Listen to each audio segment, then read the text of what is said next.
Hey everyone, this is Christopher Peck with Speak into Action Communications.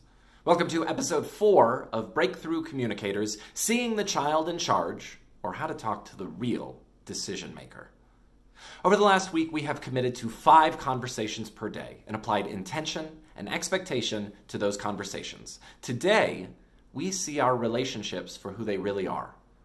Did you ever read Matilda by Roald Dahl? If not, here's a one-sentence summary. A young girl develops magical powers in response to the abuse, trauma, and mistreatment she experiences at the hands of her family, peers, and a tyrannical headmistress. It's a wonderful story which beautifully captures the self-defense mechanisms we create in response to the hurt, trauma, and abuse we experience in our early lives. As human beings, we have core needs which must be met: love, security, community. And as children, we take these core needs for granted. We assume, even expect food, clothing, shelter, love, companionship, play. Then something happens which disrupts the expectation of our basic needs. A meal is skipped, betrayal by a friend, physical abuse in the home, and out of our survivalist mentality comes that first layer of protection. My friend betrayed me. I need to be wary of making new friends. I missed a meal. I need to save some of my lunch just in case it happens again. The class laughed at me when I answered a question wrong. Maybe I shouldn't answer any more questions.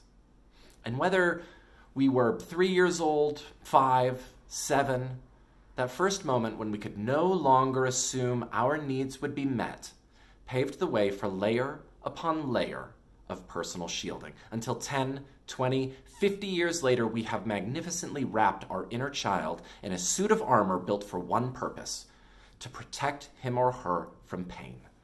And these suits of armors walk amongst one another, attempting to converse with a decision maker they cannot see.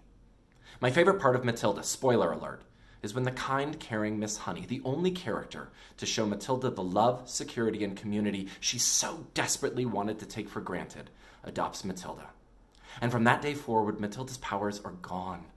The suit of armor is no longer necessary because her needs are being met. Oh, if only it were that easy. But strong, meaningful, personal relationships do break down the armor and allow us to be vulnerable and authentic. Valuable business resources like life-changing products, consulting services, and coaching programs break down the armor and allow us to be vulnerable and authentic. But before we break down that armor, we have to see past the shielding to the child in charge it's meant to protect.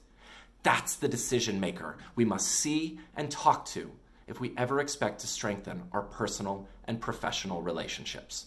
So this is what I want you to do.